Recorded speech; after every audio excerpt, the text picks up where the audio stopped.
You're listening to Arsenal Pass, a flesh and blood podcast for players by players.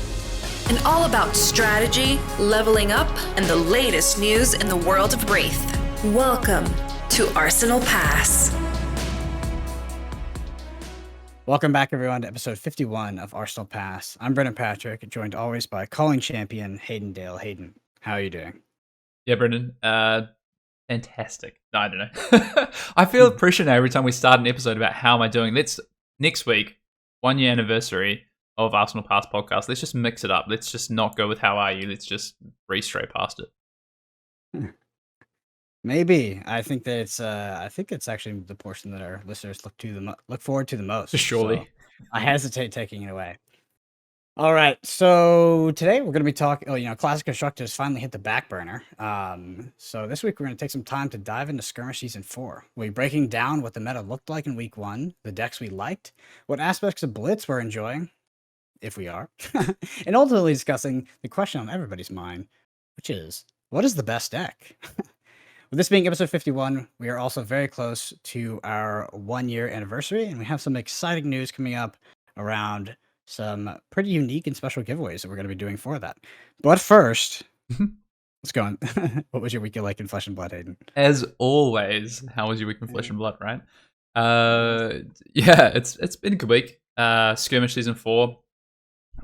I think we're going to talk about it soon, right? But the Skirmish season was like announced really quickly, and then we're straight into it. And obviously, as Skirmish seasons, in my eyes, continue to happen, they're a store-based event. There are these great events we talked about the other week for players to get into the game, but also from my perspective, for someone like myself, where I see myself playing these events, is I really enjoy having something to go to in the weekend. That's an event, because otherwise it's just armor events during the week, and that's not very practical for me a lot of the time. So I love being able to get to skirmishes. So I played 2 skirmishes over the past few days. Weirdly, there was a skirmish on a weeknight. I think the store managed to do it because of some particular reason with their trading hours or something. I'm not sure how it worked, but anyway, I played a skirmish the other night as well. So I played 2 skirmishes. Was meant to play a third one, but I may or may not have slept in. So yeah, had a good week. Played Rhinar in the first one, and then I played Briar the other night as well. So yeah, no, it's the splits format, as we're going to talk about soon, is interesting. I think there's a lot of decks you can play. Yeah, it is really different. So I actually had fun at both my events. The first 2 rounds, I did not have fun at the first event. But that was more external related, more than games and event itself. How about you? What's been happening in Flesh and Blood for yourself? So I played 1 skirmish, and I lost to Rhinar. Whoever created that deck. I gotta have some words. It was good. It's cool for what it is, right? Like, I think the most important part about Blitz being a fun format right now is having cool opponents that you can speak to during your 10-minute gold fishing. That's really important. But yeah, the format's weird. It's way different than it used to be. Like, it actually feels like a different game. Yeah, it feels like a different game completely at this point. But yeah, I had a good time. It was chill, it was relaxed. Like, skirmishes really are, they've kind of fallen in line with what they were designed to be, which is kind of like an armory, right? With some cooler prizing, and maybe you have a bit more attendance than usual. So good time. I had fun. And yeah, I'm going to another one this following weekend. Nice. Yeah, you know what?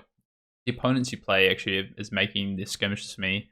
There's a lot of newer players or more recent players in my area who are getting really good, are getting competitive, and actually I'm enjoying going to these skirmishes for one aspect of meeting new players and playing and enjoying the weekend with some of my existing sort of local friends and things like that as well, but also meeting new players as well.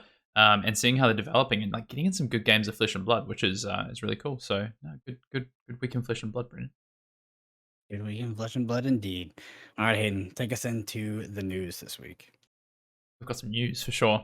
So Pro Tour and Calling New Jersey tickets and registration are now up on fabtcg.com. Did you just want to shout that out to everyone who's looking to get their entry into the calling, or you do need to register for PT New Jersey? I just want to make sure that people don't miss out on that. So if you do already have your invite, or you wanting to redeem a PTI, you do need to go along and register. I need to do that. I'm going to do that this week. and I think the cutoff is maybe like mid to end of April. So do it sooner rather than later.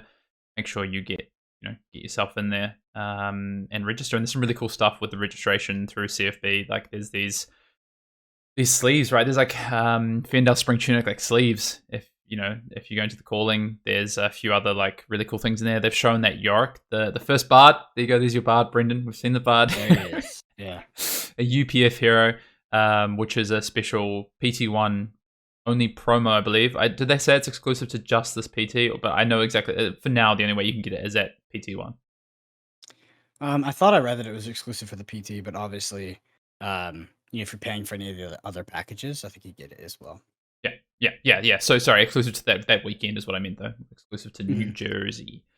I believe so. Yeah. As we talked about at the top of the show, Skirmish Season 4 is underway. Of course, we're going to be discussing Blitz today and the main topic of the show. But if you do want to go along and play a Blitz Skirmish event, all skirmishes this season are Blitz, get along to fabtcg.com. There's the event finder you'll find on the events tab at the top of the page, and you can literally just type in where you live and find the closest one to you. Seems like more stores have skirmishes again. I think on the LSS website, I saw there's over 500 skirmishes happening this season. So lots of opportunities to get those mats, get those heroes. So yeah, get in and play some Blitz. ProQuest Season 2, Brendan, details are out, but not necessarily published. So the retailer sort of FAQ is out for Skirmish Season 2 ProQuest Season 2. And obviously that means we have a lot of information about what ProQuest Season 2 looks like before we get, I guess, LSS's official announcement of the ProQuest Season 2 to the players. 14th of May to the 5th of June to qualify for Pro Tour Paris, which is happening in August. So, we're fast approaching that first week is actually the weekend of the Pro Tour /calling. And it runs through to the 5th of June. So that's interesting. I think that's just a timing thing because we've got the new set coming out as well. I think they just have to do that.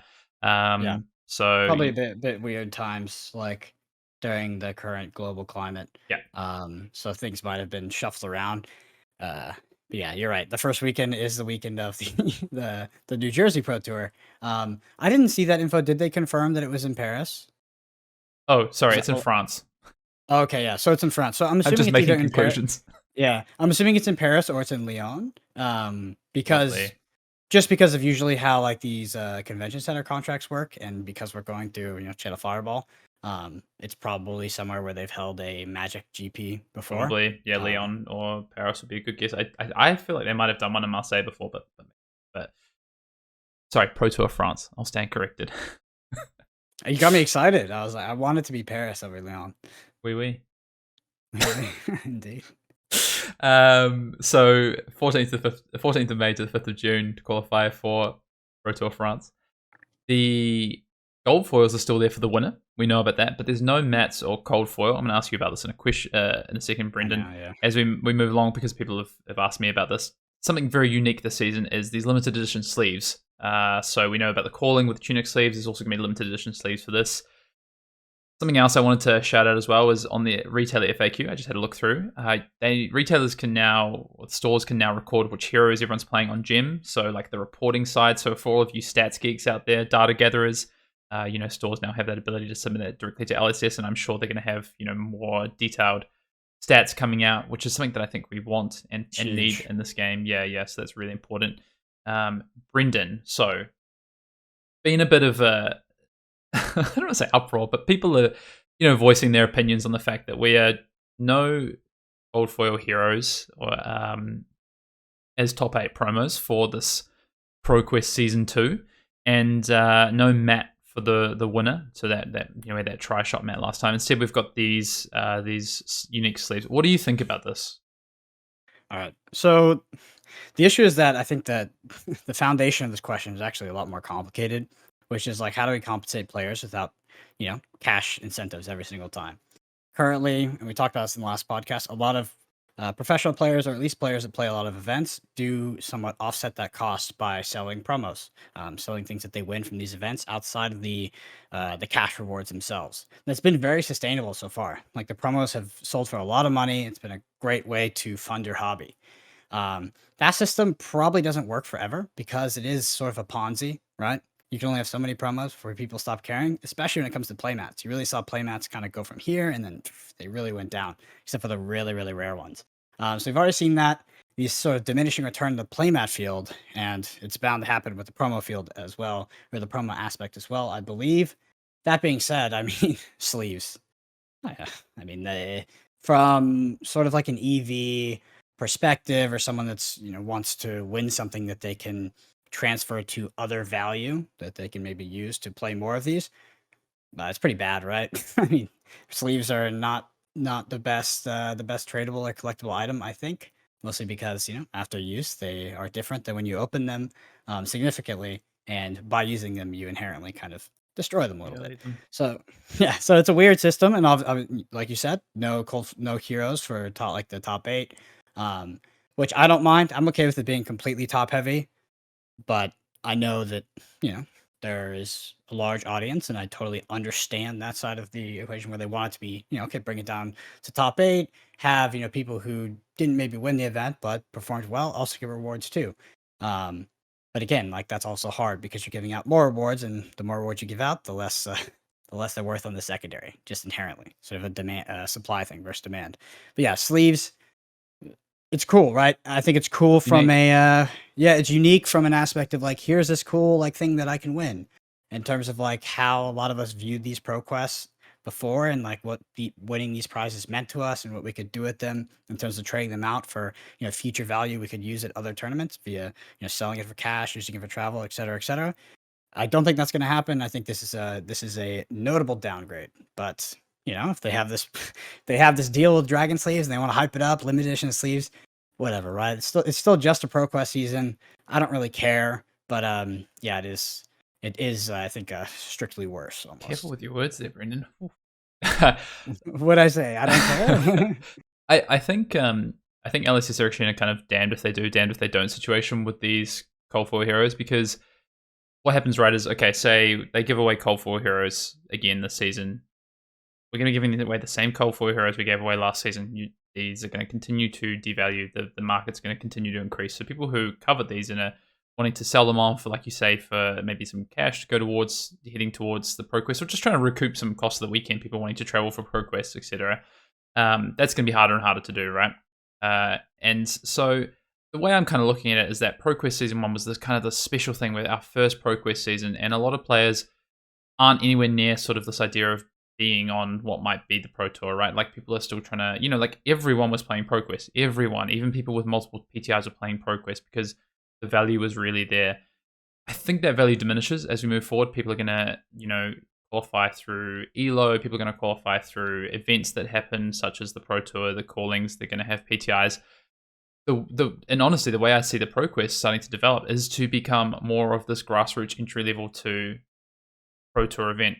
What ProQuest Season 1 did not feel like that to me. I felt really incentivized to play the ProQuest season, even though I knew I was going to get an invite from XP because of the prizes that were there, because of the EV that was there, and because it was like this big thing that we'd never had before. It was kind of like the pinnacle of competition within a regional area.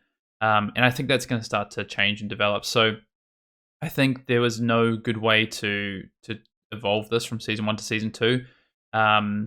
Sleeves is interesting. I think it's unique, which is cool. I do like that. I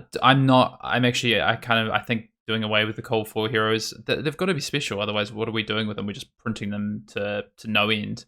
So I do think that from LSS's point of view, I do respect that they're trying to protect those for the players and for players who've gathered those. But I can also understand where players are coming from in terms of, it feels like the EV's lower, feels like, it's a real step down from where we were in ProQuest Season 1. I kind of see it as a sidestep, and I think it's necessary for this to happen. And I more see that ProQuest Season 1 was a big celebration of entry to, here's the first Pro Tour, here's the first Pro Tour qualification season.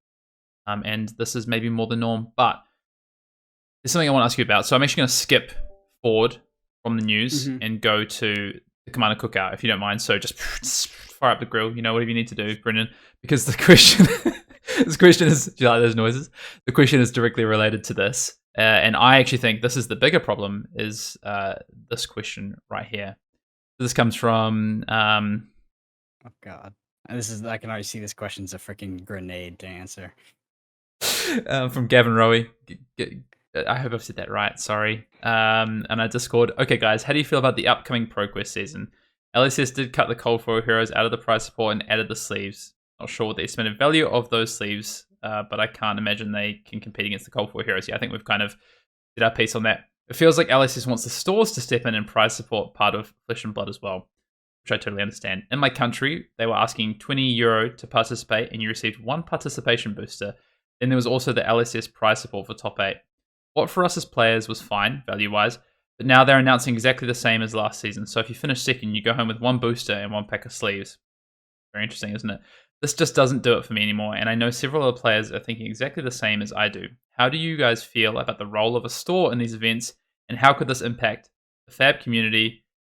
Should LSS hand out some better guidelines about it so it's the same for everyone across the globe? And I honestly think this isn't hitting the nail on the head of what I think is, my opinion, becoming a bit of an actual issue.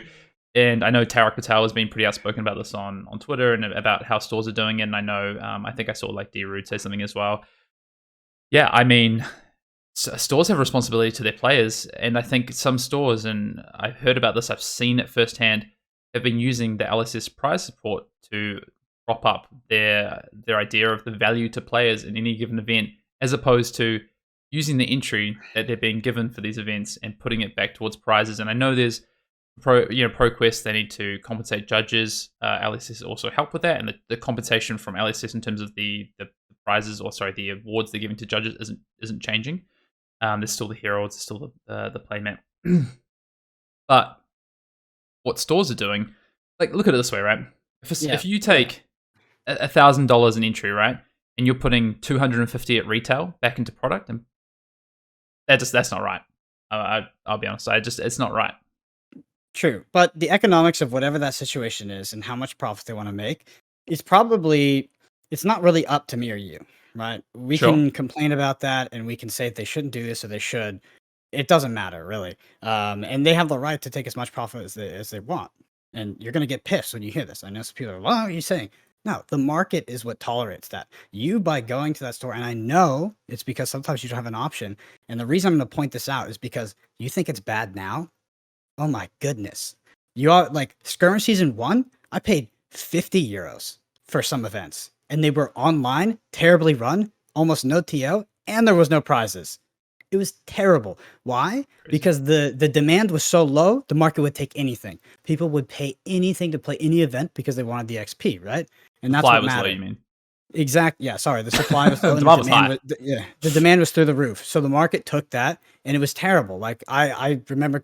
I think I screamed till my lungs couldn't scream anymore about this. It was ridiculous, right? We'd have 0 price support. We'd be looking at, €30, €50, things like that, like crazy prices.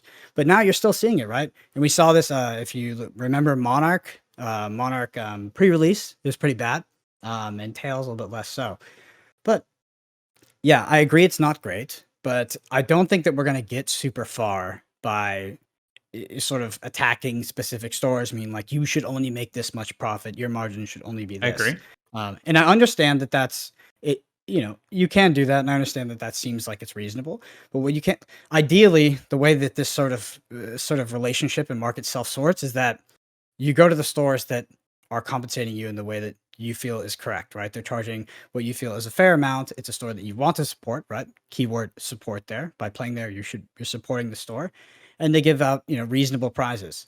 Unfortunately, it's just something that LSS can't really enforce. We've seen them enforce maximum prices for things like Welcome to Wraith events because they knew in the past, back when they did Skirmish, that people would spike prices to ridiculous amounts because they knew the demand was there.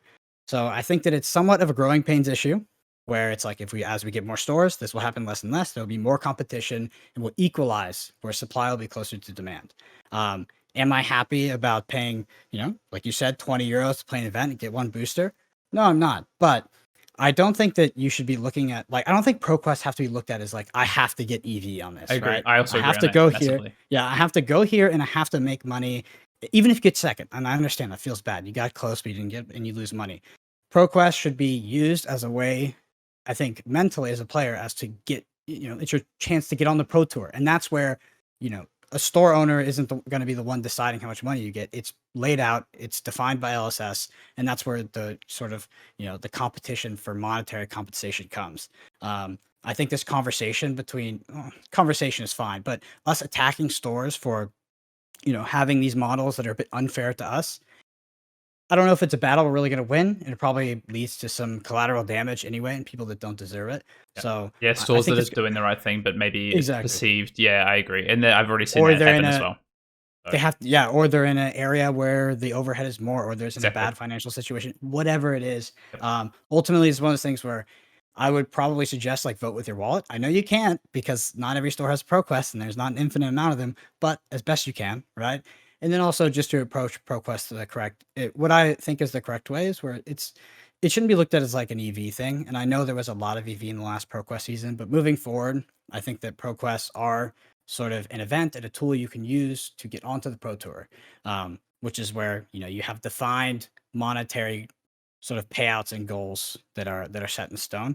But yeah, I hear you. I was there. Like I promise it was really bad before. Like just crazy prices. It still is not great, but I think that the market will self correct. And Yeah. that's sort of my philosophy.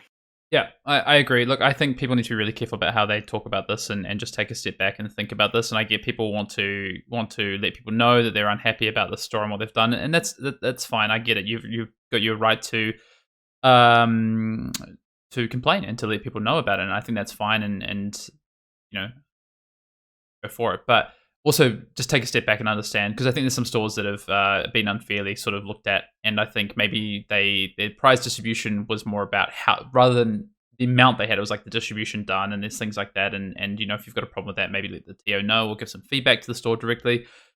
But yeah, I mean, this idea of the kind of the prizes and these stores maybe filling the prizes up with the LSS stuff and not providing much themselves. I think it really is case by case dependent, to be honest. But yeah, look, I agree. Also, not the design, by the way, because it was mentioned in that question, which is like, did LSS intend for stores just to use? No. No, I'm pretty sure this comes. I don't know if LSS has publicly said this, but it definitely comes directly from LSS that these are designed for the stores to provide their own prize support on top of it. Like the LSS support is not designed to be the sole support for these events. Yeah. I'm just going to give my final opinion on this and how I, as Hayden, as a player, expect a store to act and what I expect from a store when I go to an event.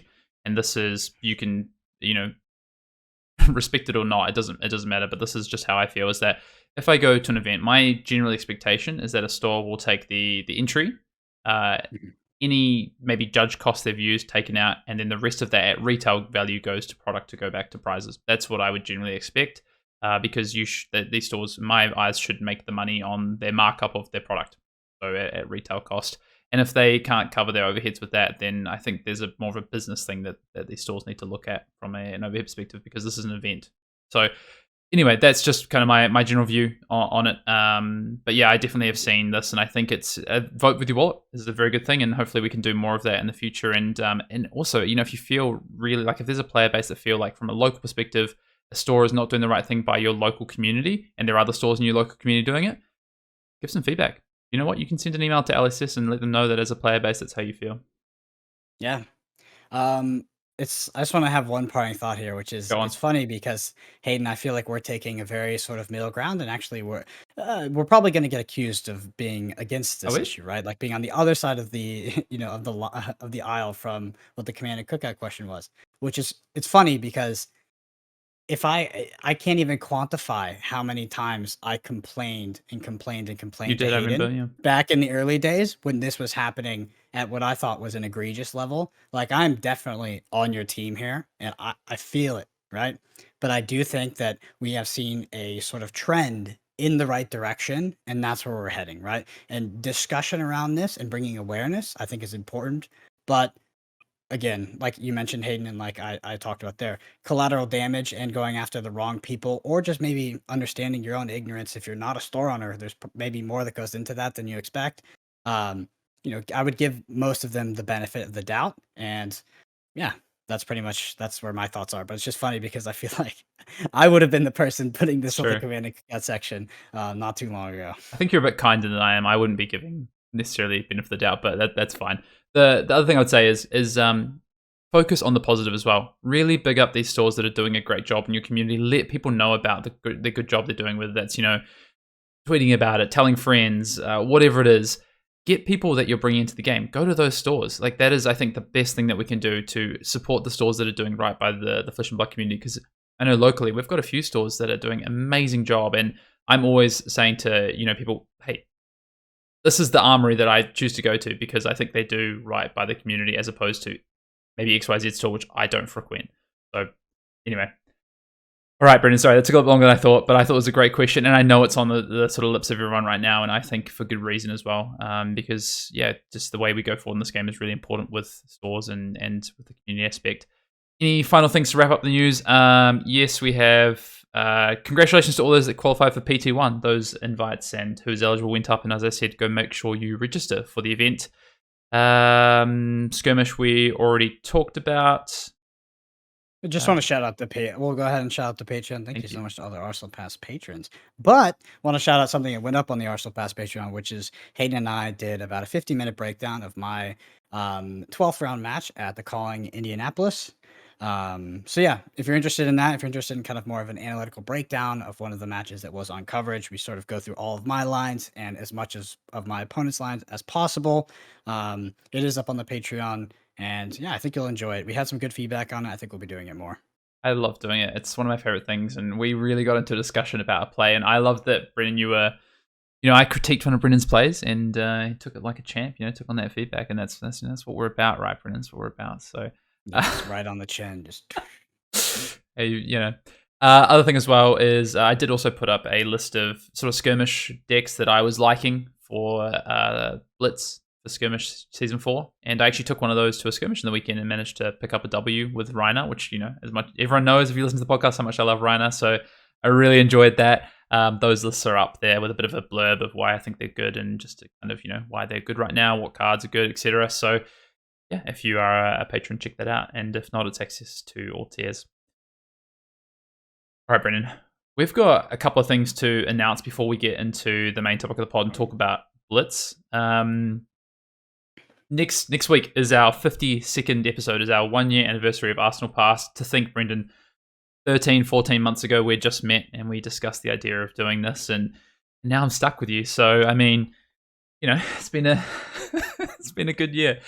So, giveaway. We want to do something, there's a couple of giveaways, and I want to start with one that is kind of the biggest one and something that we think is quite unique and we really want to do. We want to give someone flights and entry to New Jersey. We know that there's players out there who maybe want to go to the Calling or have an invite for the Pro Tour that live. So just first of all, this is open to people in the USA and Canada, and we're going to give value up to I think about $500 of this for return flights and Calling entry. So we'll give you some money towards that. But we want to help someone who maybe couldn't get there without a helping hand. So someone who maybe has an invite to the Pro Tour or really wants to go with some friends or has never been to a Calling before that really wants to go, but just can't quite make it, maybe needs a bit of support. So Brendan and myself talked about this as Arsenal Pass. We'd love to be able to do that for someone. And the way we want to do this is we'd like to hear about this. So maybe it's yourself, maybe it's a friend, it's someone at your local store who you'd like to nominate. What we'd like you to do is just, drop a like on this video, be subscribed to the channel if you can as well, because we're trying to get to 4K. We're going to get there before next week. I don't know if we are, but irrelevant. And drop a comment and let us know who it is first of all, and what they're doing in the community or why it would mean so much for them to go to New Jersey. We'll take a look through all those. And next week we're gonna give someone this kind of prize that we have of up to $500 in value and flights and entry to the Calling. Right, Brendan? Have I missed anything? Yep. Hopefully your flight costs $500 with the increasing price of gas. It's going up fast enough that it may just be a drop in the bucket, but still, this is Arsenal Pass. Go ahead. I was just saying we want to give something. We just want to try and help get someone there who might not be. Maybe it's a little bit more, but we'll give you that full value up to that as well. For sure. And if flights are too expensive by that time, Hayden will go pick you up and he will put you on the back of his bicycle and take you there himself. But this is Arsenal Pass's own golden ticket. Think about the fab golden tickets of the Calling. This is Arsenal Pass, grassroots, not funded by LSS. This is just us. For any of you, the chance to compete, right? Some aspiring player who wants to go to the Pro Tour and wants to be a part of this incredible sort of foundational event that Flesh and Blood is going to have. We've decided to sort of try to fund that ourselves. So I'm really excited. I think it's going to be awesome. And in regards to the comments you write, the make it a story, right? The better the story is, the more I like it, right? Weave us a narrative, whether it's about your friend or it's about somebody in your community or it's about yourself. It could really be about yourself. Write me a nice little novella on that YouTube comment, and yeah, we'll find ourselves someone to sponsor. Definitely. Yeah, looking forward to it. Excited that we can do this, Brendan. And as well, we've got a couple of Arsenal Pass playmats. We kept a couple in the cupboard for our 52nd episode. We're going to give a couple of these away this week on Twitter. So if you'd like to pick up an Arsenal Pass playmat, just check us out on Twitter this week. At some point during the week, we will throw up, just a post to win a playmat, and we'll give a couple of them away. Lastly, as well, our last kind of giveaway, we're going to give away a box of Everfest First Edition. We're going to give that away next week on the episode 52. So just keep an eye out for that, and we'll ship someone a box of Everfest to crack open. And I'll tell you what, I got one prize pack, Brendan, from... that's a lie. I didn't get one prize pack. I don't want to... The store that I went to the other day was great. I actually got a box for winning the event, but I also got like a one like kind of loose Everfest pack. Cold foil Vixen Cool Hand. I mean, well, a lucky can one man be? So I was at one of those stores that gave one prize pack, but I got a foil tri-shot and a bingo in the same pack. But I'm really unlucky with my prize packs. Like last time I got a prize pack, it was only one, and I ended up getting a foil Command and Conquer. So unlucky. One day I'll run hot. Yeah. One day. All right, Brendan. Well, anyway, get in for those giveaways. We're excited to, first of all, give away our kind of Arsenal Pass golden ticket to someone who needs it, and a couple of playmats and a box of Everfest. Final Cookout is done and dusted. Turn the grill off, Brendan. I think we're heading to the main topic of the pod, are we? Yep, it's getting smoky in here. Let's clear it out. So we are going to talk about...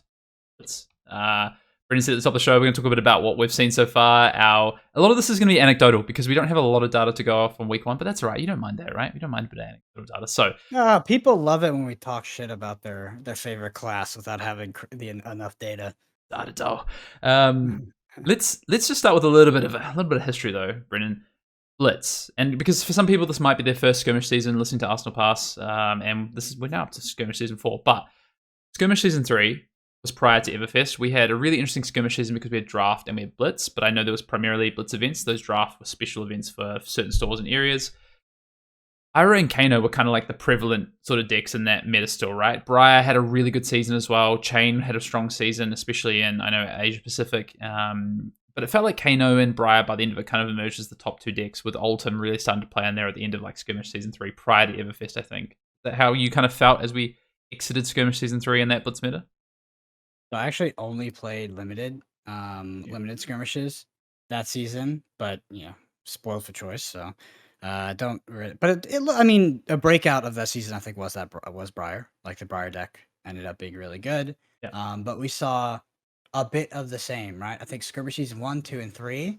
We didn't see too many crazy changes, right? The banning of Drone of Brutality definitely changed the format quite a bit, but I would say 1, 2, 3 might have looked a bit similar, but 4 is just wildly different. It's not even close. That's why I wanted to set up a bit of history, because that's how I feel. I feel like the season is feeling quite different, and it's really exciting to me. So into Everfest, all the hype is about Kasai and Benji with their new specializations. Islander looks fun, but is it good? That's kind of the talk of the town.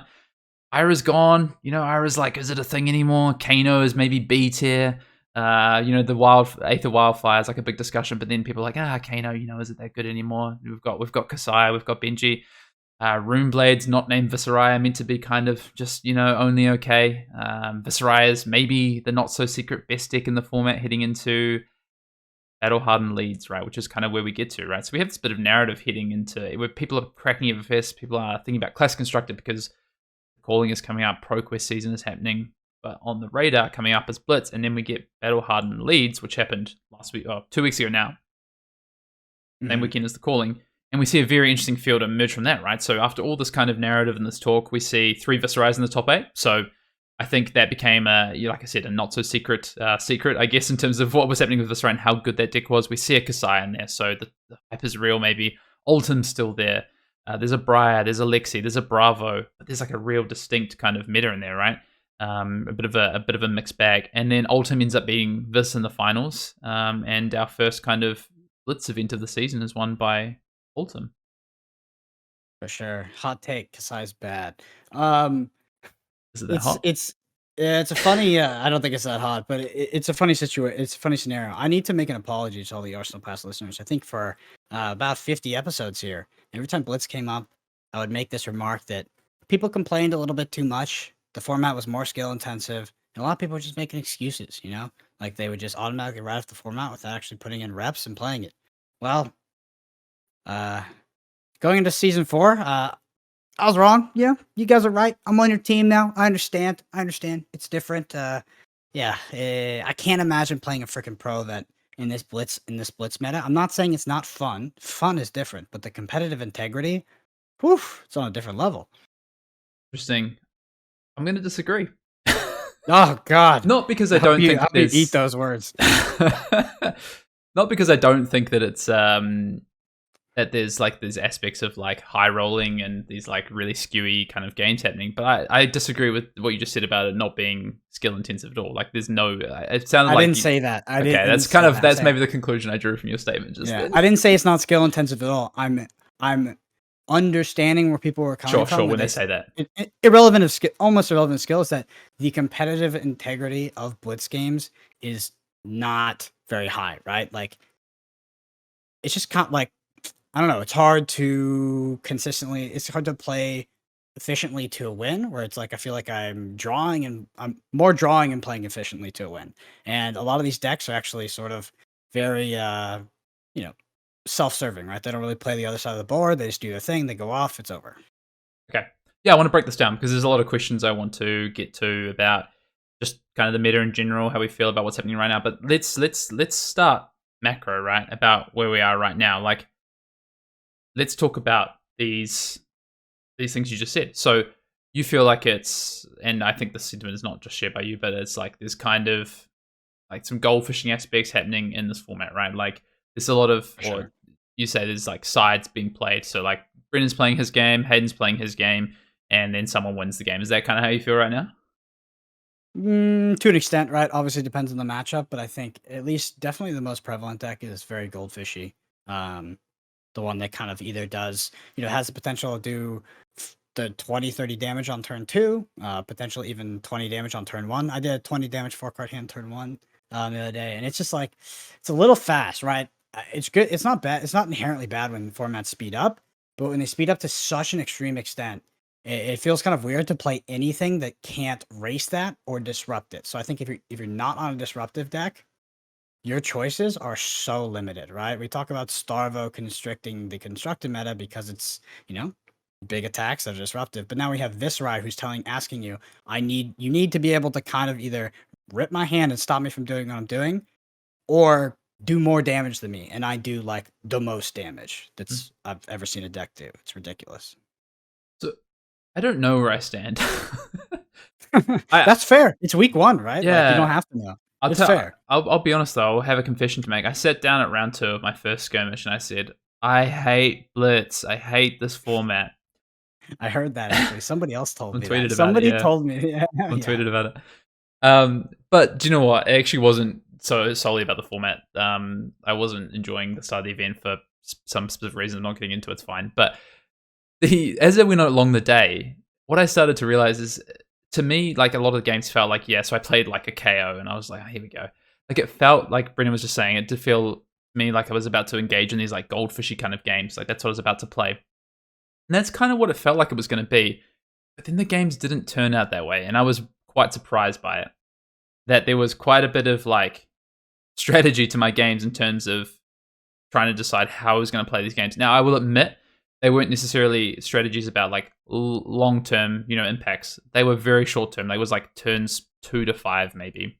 And I was playing a deck that's maybe a little bit slower. You're playing Rhinar, right? We need to say that, right? Like you're playing Rhinar. It's playing Rhinar. So for sure, right? Like I think you're playing a deck that actually urges you to, or puts you in a position to have more decisions and be interacting a little bit more. Sure. Yep. Where, like I was playing Viscerai and I like the deck and I kind of like what it does, but I was playing my games, and it wasn't that I was actively disliking the Blitz games I was playing. I just didn't feel engaged, right? I didn't feel like I was being engaged in the games. It was just like, okay, this is just happening, and it's over in like 10, 15 minutes. Again, like this is not me actively disliking the format. It's just, I felt like the past Blitz formats, where they were a bit more nuanced, a bit more complicated. People would try to write them off. They'd try to say like, "Oh, Kano's like this stupid deck that just No skill, goes off the yeah. top." Yeah, no skill. Ira is also no skill. Like Ira, some people have the gall to say like an Ira mirror is no skill, where Dante Delfico won like 95% of them. I Like know. it's crazy, right? And I feel like there was a lot of nuance, and like when you would get players that were really practiced in those matchups, you would get these really intense games. Like obviously there'd be variants, like that's kind of the card game, how Flesh and Bliss is built. But it wasn't to this extent. I felt like it was much more engaging to the player. And I know I'm overusing that word, but I just feel like that word sort of represents what I'm trying to say more than me trying to put it into a sentence, which I don't know if I can. It's tough. I'm going to come back at you on that, though, and say that one of the reasons I think that might be the case for you right now is that you've just come off a big Classic Constructed season where you've played a deck called Prism, which has a lot of decision points. And one of the most important matchups in that meta, and Gustavo is like a very engaged matchup, I would say. You're not playing just one side of the table. You are actively having to play both sides of the table pretty rigorously, I would say. So I kind of felt the same coming off Classic Constructed, and I would love to hear from some people who have played more Blitz recently than myself or Brendan have, because my journey over the last sort of 5 days, I played in an armory, and then I played a couple of games with a friend of mine. That's kind of all the fab I've played for like almost 2 weeks, to be honest, since ProQuest season ended. And then playing these two skirmishes was that I've come on this journey. So to clarify as well, I played Rhinar for one skirmish, and then I played Briar for the other, kind of like this Briar kind of deck I threw together before the event, and I had a ton of fun playing it, actually. And as I've gone through these events, I felt like I had more decision points. I felt like the format was starting to become a bit clearer to me. I played Viserai a couple of times. Yes, that deck is like explosive and feels like maybe it plays one side of the table, but actually I kind of approached that match a little bit differently. Like I played really defensively into that matchup as much as possible, and it was kind of ended up being kind of a different game than I expected it to be. So yeah, all this to say, going around circles a little bit, but I think this format is really interesting to me, and my first perceptions on what I thought this format was going to be, and from like some of like the things I heard from people playing and from my first experiences, that is really starting to change for me. And I think that is a lot about how the format is starting to develop. And one of the things that I am really enjoying about this format we're about to talk about is there is a lot of viable decks to play in this format, I think, which is super exciting. That's okay. Yeah. So we're definitely gonna have a discussion on that one, because that's disagree? I do disagree. But I want to get your take, on this, like this. I'm gonna ask you a stupid question. Go on. It wouldn't be the first time. Is this format good or bad? One word. Yeah. Good. That's good. Cool. All right. But maybe not for the... I won't get it. I don't have to say the reasons. No. Yeah, but maybe not for the reasons that you would usually call a format good for. All right. So let's talk about deck diversity and what decks you're able to play, right? So I do agree that like our pie is sort of healthy, right? Like we have some viable decks, like let's say Viserai, Oldhim. I mean, Kasai is being played, but I think it's terrible into like a lot of the best decks. Rhinar, I think Rhinar's actually really good. And then to an extent, Briar and Kano. Briar kind of maybe being below, and I think Kano's a bit worse now. Aether Wildfire, Ragmuffin's Hat, really good. I love it, but very likely that there's going to be games you play on Kano where you see less than 10 cards because the opponent is just putting so life is tough in this format. Yeah, I do agree with that. So much damage in front of you. So I think that like those are the decks that we have right now. The Oldhim deck can obviously be built 2 different ways, which is interesting. But because of the damage check and the speed, I think that like while we have what I would consider to be healthy pie, a lot of people disagree with me where there's kind of like 4 or 5 decks. The other decks, right? The pet decks, the decks that people want to play, like I'm a Dorinthia player, I like to play Dorinthia and Blitz, I'm a warrior. No chance. Like those things are just screwed, right? Because the pace is so fast and we're exploiting these super powerful cards with these really small deck sizes and really low life totals that I think a lot of other decks can't even come into the format, right? They can't even try. There's no like middle ground. There's either you're competing with the best deck or you're garbage tier. And those are some aggressive words, but that's kind of how I feel. It's kind of how I feel, right? I feel like you're either competing, you're meeting the damage check, or you have a disruptive package or ultra defensive package, or like you can't even compete. I could be wrong just on that, right? I could be wrong, but I think people might be approaching this format incorrectly.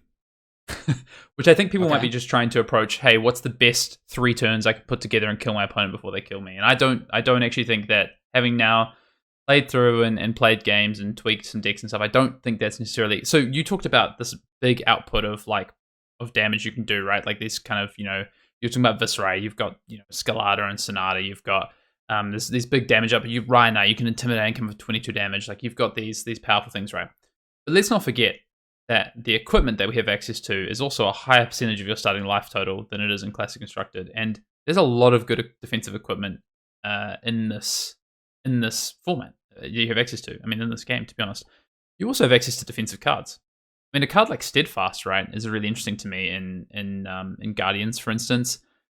I think Bravo and Old Time are both very good decks, and I think they were both kind of underrepresented in week one. Maybe not Old Time, to be honest, after winning the Leeds Battle Hardened with Francesca, but the Bravo decks, maybe, to be honest. And I honestly think that people are approaching this like a 3-turn format, and I actually think it is actually more of a 5 or 6-turn format, to be honest. But Viscerai and the perception of how powerful Viscerai is, I think, is warping that a little bit. So I don't think, I agree with you in the sense that but I don't think the answer is more defense, right? So what we'd be talking about there is like a mid-range build, right? Like you're taking your deck that can be aggressive and can go fast. I'm going to put in some defensive cards to help me slow down the format. Like I don't think that's Not the talking answer. about that, yeah, no. Okay, I think that very defensive decks, I've seen those be successful, but I do agree with you in the sense that I think people are approaching it the wrong way, where they're trying to race Viscerai. And I think the answer is more disruption. Because I think it's going to be it's disruptive base. You have to force the opponent to interact with you because this deck is presenting lethal on turn 1 or turn 2.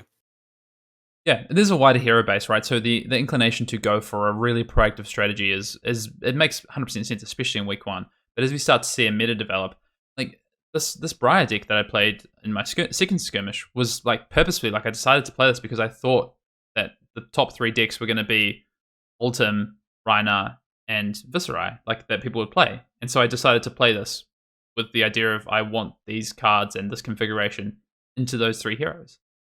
And I think I'm playing a 4 to 5 turn game, and I'm trying to slow it down a little bit with my Embodiment of Earth and trying to pick my turns. And against Ultim, I have this ability to outlast them and play these Channel Mount Heroic games effectively. So I think the format's going to develop, and it's crazy because we're going to get 4 weeks of this, but we have a calling, and we're going to talk about that soon. I don't want to forget that we've got a calling coming up in this format, so it's not like we aren't going to see a climactic big event at the end of this skirmish season. So the format is actually really important, and how it develops is really important, and I know LSS are going to have an eye on it. All that said, Brennan, let's talk about what decks were winning in week 1. We've seen a little bit of data, we've got anecdotal evidence, we've got our own evidence. You said 5-deck format, right? So is that in terms of what you think was winning in week 1? It's more I think there's 5. There's 5 decks that can even sort of participate. They're not winning, but they're being represented. It's okay. It's okay. We can come back to that. But what decks are winning in week 1? So we saw, of course, Ultim take the first Battle Hardened. We saw Viscerai. I know people were winning events with Viscerai. People were winning events with Rhino. Who was that? Who's that? People were any other decks out that we saw were winning events, and they could just from just doing well. People, seeing people top 8. Did you say Ultim? I don't know if I zoned out. Yeah, there. I said Ultim, Viscerai, Rhino, Kasai. Those are the decks that I saw performing well in week 1, just in terms of top 8s and win percentage. Yeah, again, a lot of we just don't have the best data for that kind of stuff. But that's really what our metas were looking like. Was pretty much those decks. There's some Briar sprinkled in as well. Yeah. What decks? I guess what decks were winning? What decks were performing very similar? I thought in terms of that. What decks were underperforming just from what you saw? And I'm going to start with this because you said Kasai. There's a lot of Kasai at the events that I saw, both the 2 I played in and also the ones I've seen. And Kasai was getting into top 8s and winning some skirmishes. There was also a lot of people in Kasai going 1-3 and 2-3 and 2-4 and stuff. So that deck had a lot of players, I would say, as well. It reminded me, it felt reminiscent of Prism in Road to Nationals to me. It was there's a lot of people playing it, and there's some people winning and top 8ing with it, but there's also a lot of people going home early. Well, it just feels like an aggro deck that's slower than the deck that also needs to generate resources to bank up for a future turn. It's a weird spot to be in. Again, when we say it's bad, we're not saying it's terrible and unplayable. It's just it's mostly because we feel like it's overrepresented at this point, and it's overhyped. I mean, this was probably the most hyped deck going into the season before that Leeds tournament happened. So I think that Kasai will kind of shift more out of the meta. Yeah, so I want to talk about Kasai for a bit. It's I actually agree. I think the deck is not that strong. I think it has this inherent ability, right, where you have this Blood on Her Hands kind of game state. So you have Valiant Dynamo and you have Blood on Her Hands, two very powerful cards. That leads to this game state where you want to get to, like, again, turn 4 to 5, which is fine. But what are you doing in the turns before that? Playing off like 2 to 3 cards, 1 to 2 cards. Is that really what you want to be doing with Kasai? Well, you want to get the value of Valiant Dynamo. You want to be generating copper. So it's really hard to play off like 1 to 2 cards, effectively like 2 to 3 cards, 3 cards. That's more optimal. Then how are you sustaining to that point against decks that are putting on a lot of pressure, or decks that are disrupting you? What are you doing against those? And that's kind of what Kasai, like the problem with Kasai feels to me, is that your big spike turn doesn't come as early or isn't actually as good as a lot of other spike turns in this format and requires more setup. And then your other sort of damage output turns are maybe comparative, but that all kind of equals up and adds up to me for something that just isn't quite right for Kasai right now. And I feel like if you understand the value of the coppers as the opponent, you can really shut down the Kasai deck and just play to your game plan and shut them down a little bit. And that's kind of what I felt like. I personally didn't drop a game to Kasai over the 2 events. Just trying to understand that philosophy of how to play into it. Yeah, I also think that Kano is underperforming in this format past what I thought it would be. That being said, I think that Kano is liable to win any tournament. I agree. Because this is like the format to do it in. It's just tough. As the Kano player, it's hard to really flex that intellectual muscle when you maybe see 8 or 10 cards in an entire game, because the opponent's deck is presenting so much damage to you and you're starting at 15. So because of that, I do think that the new cards added to Kano are extremely powerful. Specifically Aether Wildfire, with the combination of Ragamuffin Tap, super good. Not going to deny that. Not going to deny that Kano can spike any event. But yeah, it feels like your deck has to give it to you a lot of the time, and that's not a fun place to be in as Kano. It's like there is an aspect where you can't really fix that hand or fix that draw, or you just don't have a lot of agency sometimes, and you do kind of just have to go off the top of the deck. If you can, right? If you draw the full red hand and your opponent presents a 20 damage turn 0, it's like, okay. Yeah. I mean, Kano, like you say, you can't deny that Kano can always games and always. And I'm not that excited about playing Kano this season, to be honest. I don't think I'll end up playing it in an event. I thought I probably would. I think I'm going to get to play 3 skirmishes in total because I'm doing something very exciting following weekend where I'm going to be away. So I'm going to play 1 more skirmish. I'm tossing up what I play. I kind of want to play Dardadol, to be honest. We'll see. Might be too big a claim. Could work. I think if I'm going to play a Mechanologist, it's probably going to be Dash. I think Dash is actually maybe a little bit underrated. So Ira, I think underperformed for me just from what I saw this weekend. I think it was kind of underrepresented as well. But I think people are still trying to play Ira in the old mold with Flick Flax and stuff like that. And I don't actually think that's where you want to be right now. I don't think that does anything. What about surprises for you this season so far? Yeah, so the Rhinar was a surprise, but some of these cards that Rhinar got are pretty good. Yeah, and that's the one that surprised me the most. I think Oldhim's resilience is also a bit surprising. That being said, we'll see. I don't know if it feels like a weird spot for Oldhim. The 2 other top decks are Viserai, which is going to negate any slow Oldhim deck. Like, it just does not compete. So it has to be this aggressive Oldhim deck, and then you have Rhinar as well, which is also just going to strip away all your defense reactions and your ability to interact on your opponent's turn. So I think that aggro Oldhim is probably the way to go, but I did see a lot of defensive Oldhims at my skirmish. I saw the aggressive ones doing better though. The more I would call them disruption ultims, like they're more focused on like being proactive with disruptive effects, and I actually think that's really good, and that's what's making me feel happy actually. And you just said before, why is this format good or bad? Good, I said, because I think that there's ways to build decks to attack the perceived top decks, and I think that's really cool and exciting. You know what makes me really happy though is in the same paragraph, not even the same sentence, the same paragraph, you said top deck and Rhinar. So I'm feeling what about Azalea? Azalea's got some disruption. We got Tri-Shot now. You got a thin deck. You got Poison the Tips, ripping cards out of the hand. What happens if you sleep the Arcana? How effective is he going to be on your turn? Not very effective, right? We got an Azalea Master actually sitting in the booth with me right now. What do you have sleeved up? So with Reiner, right, one of the things I really like about Reiner in this format as well, and the fact I think, like you said, you said top deck, I think it is one of the best decks in the format right now, is that Wild Ride is like very, very good for enabling these kind of bigger hands, like outside of Blood Rush Bellows. You also have these like Blood Rush Bellows turns where you can now play like Bare Fangs on the end of it. I think Bare Fangs are really good, swing big, and you can really spike these turns. And to be honest, for me, like I played a list very similar to my like Skirmish Season 1 Rhino list, just with like 5 cards upgraded from what we have now, 7, I guess, with High Roller. I like that in late game, High Roller can do something, but not even like a Scabskin Leather deck. Like it is literally just like this. The most important equipment. Hardened Crossstrap's always been very good, but Hardened Crossstrap is probably the most important now in the deck for the turns you're trying to put together. And outside of that, you get to grind and you get to barrage and beat down, and you have so many different ways to win the game. So yeah, I really like Rhino in this format, and I expected it to be good, but when I played it in that event, I was like surprised by just how well it came together. So Swing Big is a hilarious card. So good in this format. It's like 2 for 8. 2 for 8. It's like 2 for 8 in Classic Constructor is good. But when your opponent has 20 life and you get to deny them cards to defend with, like, what am I? What am I playing? Illusionist with no Phantasm? What is this? Hey, you get a Quicken token. Anyway, so get a Quicken token. I agree. Reiner, a bit of a surprise. Ultim, not just like Viserai, just not stepping all over Ultim because of the ways that you can build and not having the life to necessarily give up to set up these turns. I think is really good as well. I do just want to share a little bit of data, and I did pull this from I think Kugane, is that how you say their name, on Twitter, who I know is putting together a lot of data for skirmishes, and I think did the same for ProQuest, but just posted a snippet on Twitter, which I just took a little screen grab of and was quite interested by. Just some game data so far. Not a massive amount of data to start with, so I am taking this with a grain of salt, but really interesting.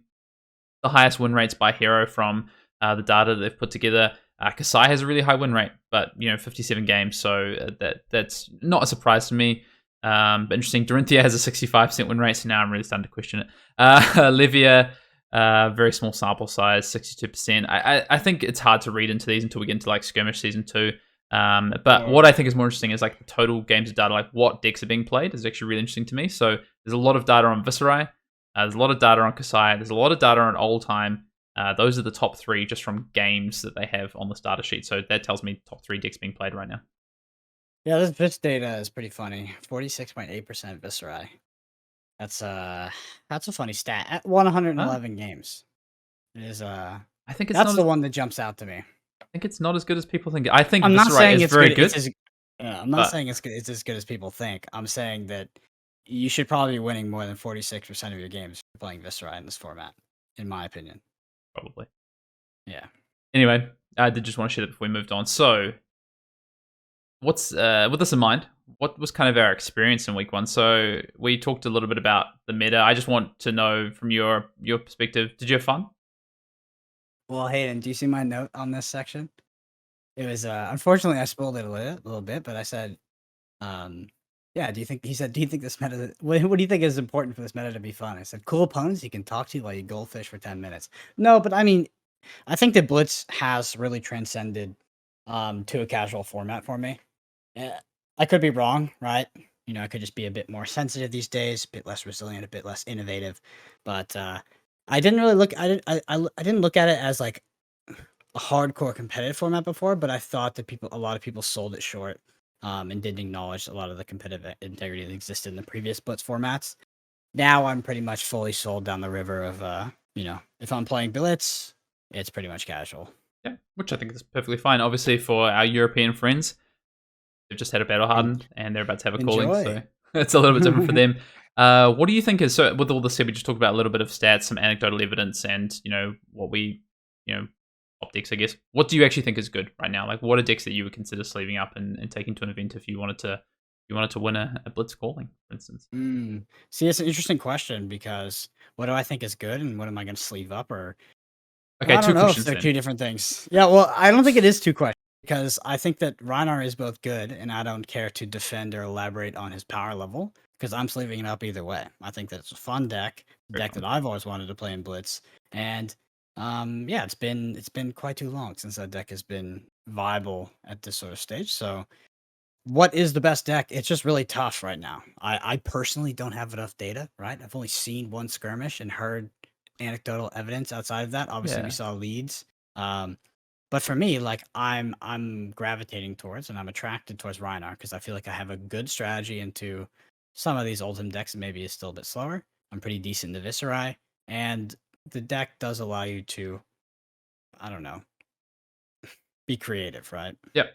Yep. It allows decision points, which I think is something I really want out of a game of Blitz. Is I want to try and play a deck that's going to allow me to have decision points, which I felt was like Kano previously, but now I feel less about that just because of the speed of the format of 15 life. But could be wrong. Could change again. Maybe Islander is the way to go. Maybe you should be playing Islander. I heard someone 9-0 to Skirmish in the weekend on Islander. So there you Did go. they? Yeah, go check out the Is it video. just as a video? Yeah, I'll find the link for you. So what do I think is good? Yeah, this old time Reiner. I think Briar is actually good, and it's the reason I played it at the last skirmish. I did win that skirmish, by the way, Brendan. Oh, really? Is Yeah. this the part where you rub it in my face? No, it's a skirmish. I'm not rubbing anything about. I just want to let you know that I think Briar is good and is playable, and I'll share that list. I think by the time this goes up, I would have already shared the list. I'll pop it up on Twitter. What's overrated? Kasai. I think we both think Kasai is overrated, right? Yeah, if anybody still thinks Ira is the deck, then that's definitely overrated as well. People do, but I actually think Ira's kind of underrated. Definitely. Interestingly, so Well, I mean, probably right, but like, there's probably, there's definitely some subgroup of people that lives on lives on an island. Sounds like I'm talking about Australia or New Zealand. No, like literally lives on an island or metaphorically does, and thinks that like, wow, Ira still is a menace in Blitz. I don't think that's the case, right? It Yep. is it has been taken down from its throne. Yep. I think Viscerai might be a little bit overrated, but I do think the deck is good, so that's fine. Underrated. I think Rhino was underrated week one, but I also think KO is overrated. I think Yeah, it is people has a are hating on powerful that, game plan and can spike games, but I think overall the deck list I'm seeing, I'm still not super thrilled with. Briar, I think, is underrated. And I think Chain might be underrated. I think all three Rune Blades are probably good. I want Bolton to be good, please. Come on, why can't Bolton be good? I want to play Bolton. I don't think it's good. Oh man, I want to Bolton Saber people in Blitz so bad. I want to Raiden people. I know, I'm messing with you. Yeah, maybe Azalea is good. I want to see the Hayden Hive Mind dive into that one. You got Tri-Shot. You got some good combo opportunities. Who knows? Nothing. I got nothing in my head. A lot of Azalea bait on this episode. Yeah, I know. Sorry, team. Just want to round this out. Kind of heading towards the end of our chat on Skirmish and Blitz here, but any underplayed cards that you think people are like? Steadfast I thought was really underplayed for week one, but Ano was really low represented, so maybe that's the right decision. I thought, weirdly, and this is not something I usually say about Flesh and Blood players, I thought defense reactions were kind of underplayed in week one. So not that I necessarily particularly think they're good in Blitz, but I thought, I expected to see some people look to play a bit more, kind of played these turn 4 or 5 decks and play some defense reactions. So funny. Yeah, it's so funny because I played against so many D-React decks. Really? Okay, so anecdotal on my half then, yeah. Yeah. No, like, I'm sure. At this point, everything's kind of anecdotal because people are still figuring out what to play and what they like. But yeah, I played against a lot of D-Reacts, and on Viscerai, it was obviously hilarious. Yeah, that is. But yeah, for me, it's hard to call it like a specific card that I think is underplayed or overplayed. I just feel like I don't really have the palette for this format quite yet. But Plunder Run coming back and being played is interesting, and maybe slightly underplayed. I agree. Now. I think it might be underplayed. I think people have forgotten about it. When I played it in my Briar deck yesterday and like flipped the red Plunder Run, one of my opponents was like, "Yep, I definitely forgot that as a card," and I was like, "Yep," and it's still really good. Yeah. Do you know what I think is underplayed is blues. I think blues are being a bit underplayed, and I think that's a little bit of people just new to building these decks and maybe not having the ratios quite in mind. And Kano's not punishing them, I think, for some of those decisions. But definitely, I think some of the lists I saw from week one and stuff, people are like skimping on blues a little bit to fit in power into the deck, which it might not be a bad decision, right? Like it might just be that that's the way you mean to play this format. But I do think that I still want a little bit more consistency out of some of these decks, and I want to make sure if I'm playing AB3, I can barrier 3, I want to be able to E for it as well. So back in my, I want to just say, because back in my days of being a Kano connoisseur, there were two strategies that your opponent could play into, right? They could, use their brain, pitch for relevant things, play Arcane Barrier 3 and try to play a game of Flesh and Blood. Or they could just ignore that you existed on the other side of the table and just jam as much damage as possible. Just disrespect Kano. Yeah, both of them were about it equally as hard to play against, and the latter was probably the hardest because you put the Kano in position where like their deck literally just has to give it to them. And we look at a format where that issue's only been sped up, the damage is only faster, it's bigger, puts Kano in a really tough position. So I don't think I'd be siding in more blues for Kano. I'd probably just double down on presenting lethal on turn 1 and seeing if their deck gives it to them. Cool. I also got like 14 blues, so maybe I have one in my hand. It's devastating. Sure. Where do we see the meta going? So we've got 3 weeks left of the skirmish season, and then we've got a calling, which is happening in Poland. I think we're going to see in the short term more Viserai, but I think that's actually going to even out by the time we get to the calling. I think people are going to understand how to play into that deck, the ways they want to attack it, just to understand how fragile some of those cards, like that deck is. A lot of 2 blocks in that deck. I think Kano is going to come back. I think people are just going to work on that and find lists that work into the meta. I think more explosive aggro decks, like Dash, going to start to show up. We've already seen some of those. I think Kasai falls off a bit. I don't know if I wrote these notes or you wrote these notes. I feel like my notes, but I don't know. I think Ultim and Bravo are both really good, and I think it just depends on like meta calls about which Ultim you build, and Bravo's a little bit more, I think, sort of fenced into how it maybe needs to play. And I don't know, is Islander good? I don't know, honestly. Like, I haven't seen it be amazing, but like I said, I heard of someone 9-0ing a skirmish, so congrats to them. I will say, I think like Plunder Run decks and Briar is like kind of underplayed, and I think we're going to see that pick up some steam over the next couple of weeks. Dash could be underrated just because it like LOL locks Viserai out of the game. It lands 2 Dissolution Fears, and it can tutor for them. The deck is small, and you can like, what is that? Foundry. There was a card that I spoiled that literally no one has ever played. I can't remember what it is, but it gives you an extra counter on the item, if you've boosted or something like that. But yeah, I mean the Dissolution Sphere could be really good into Viserai, and I think if it's strong into other decks, I think that Dash could be a solid deck. I wouldn't go like full turtle because you still would lose to like Viserai OTK. But if you're locking Viserai out for 2-3 turns, likely you can put enough pressure to where they're not having to block with their hand. So sleeper deck there for me. Clivossen's Workshop. Yes, is that's it, right? I think so. Is that the one that does that thing? I don't even know what the text on the card does. Opt and reveal the top card. Is that the one you're talking about? There's some other card or something. I don't know what it is. Brilliant. There's some card in Dash that somebody told me like, yeah, puts another counter on it. I don't know what that card is, but I thought you got Clivossen's Workshop. But anyway, you can see we're consummate professionals over here. Yeah, Dash expert. Okay. So there's a couple of like quick fire questions, but I think we've already kind of answered. But just lastly, so how many skirmishes have you got left? I don't know. Okay. I just play them by ear. Sure. Let's say you've got 2 left. What 2 decks are you going to play? Well, I have the SCG Battle Hardened Dallas actually in 2 weeks. True. Yeah, so that's really the question. What deck am I going to play there? I don't know yet. Next weekend this coming weekend I'm gonna play Rhinar, and then yeah, it is Blitz. Woo! Super excited. I'm kidding. I don't know what I'm gonna play yet. Viserai does feel powerful, but the deck does have an inherent failure rate. Yeah, failure. Well, it's more like it's about fragility, and I think it's more about like if you just don't kind of draw the right cards, it just kind of blows sometimes. Okay. But I think it's few and far between. So don't know what deck I'll be on for that. Yeah, Rhinar this weekend. Okay, cool. Excited to see it. I don't know what I'm going to play.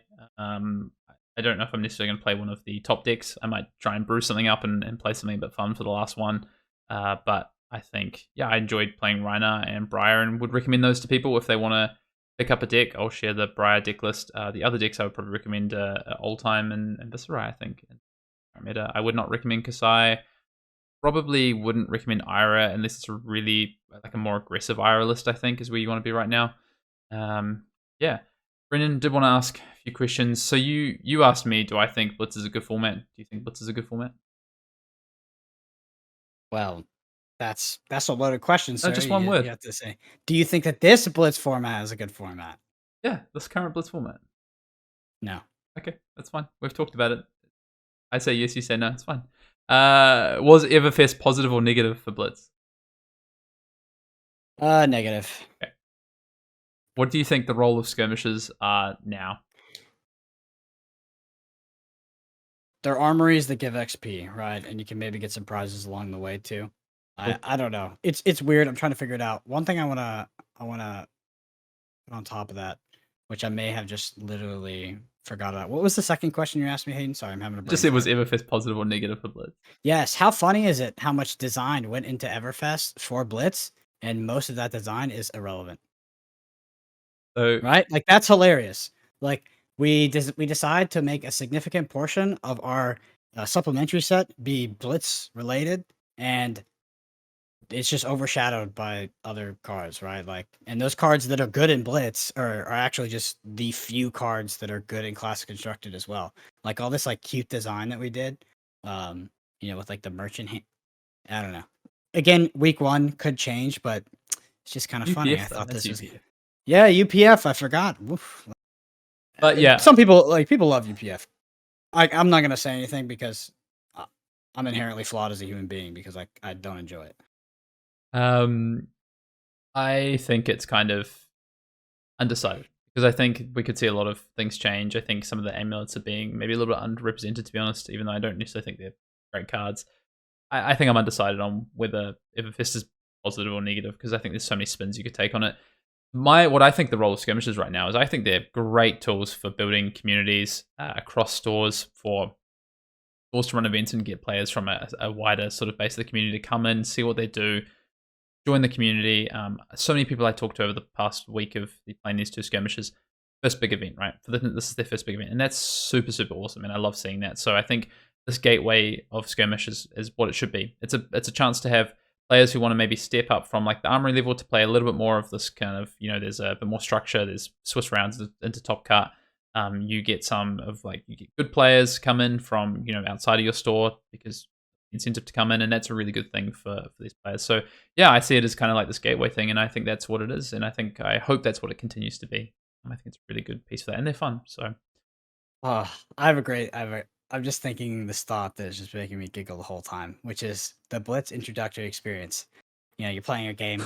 Oh, hey, yeah, by the way, you actually draw up at the end of your first turn. You draw back up the 4 cards. Yeah, no worries. I'm just, yeah, I'll help you out. Okay, so now on my turn, I'm going to be sonating. I'm looking at 7 cards here.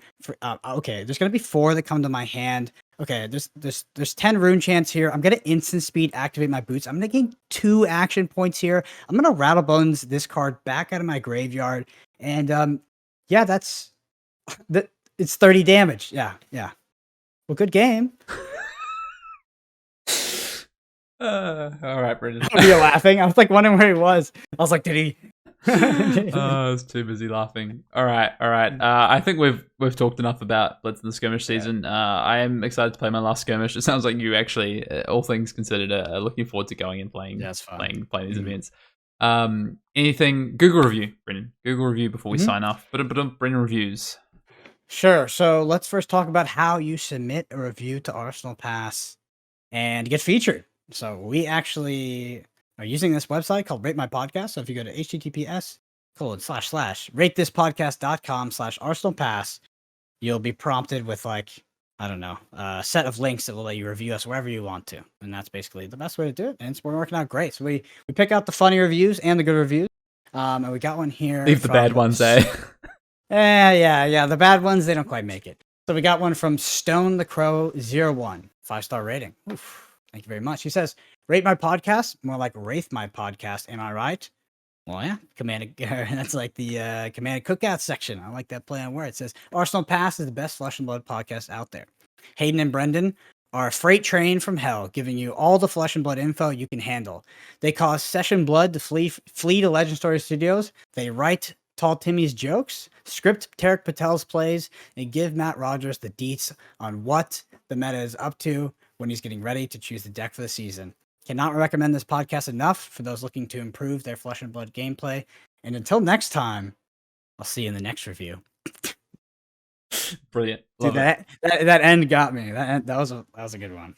That was the funniest part. All right. Well, with that said, if you do want to get a review in, submit your review. If you want to get a question for the Commander Cookout, you can also do that as well. Either email us to us at arsenalpass.com. Is that right? Yeah, that sounds right. arsenalpassfab@gmail.com. You can tweet at us. You can drop a link in the comment. Before we sign off, remember, we have some giveaways. If you do want to enter for the playmats, watch out on Twitter. We'll be giving away a couple of playmats this week. If you want to enter for the Arsenal Pass, I guess golden ticket we're calling it, we want to get someone to do the calling/pro tour who maybe wouldn't otherwise be able to go, whether it's you or it's someone you know, a friend, a community member. Please leave a comment below. Let us know who it is and a bit of a story. You know, why would it mean so much for you or for this person to go? We would love to try and help get someone there with flights and entry. And just drop a like on the video as well. Help us out from the algorithm perspective. Subscribe if you're not already subscribed. We want to get to that 4K mark. Big thank you to all of our patrons for all that you allow us to do. And there's a couple of new things up on Patreon as well. Plus, we will be recording the podcast. We need to do that soon, Brendan. We'll probably do that in the next couple of days. The next Patreon podcast. I've got the topic, by the way. Don't spoil it. Arsenal Pass. No, I'm telling you. Okay. Arsenal Pass Anniversary Edition. It's going to be a history. We're going to do a history of Flesh and Blood. People, it's story time, right? We're going to talk about all the crazy, funky stuff that used to happen in this game, how it's evolved, our own journeys as well. Less about us, but more about the game. Because the way the game looks now is so different from the way it used to be before. There's some funny stories. All right. Well, look forward to that. And we're on Twitter. Brendan is at BrendanAPG, and I'm at Ian_Dale, like the tunic. Follow for more fab-related things, deck lists. I'll be posting my skirmish deck lists up there. And interact with us. Come say hello. But Brendan, until next time. See you in the next video. Let's go.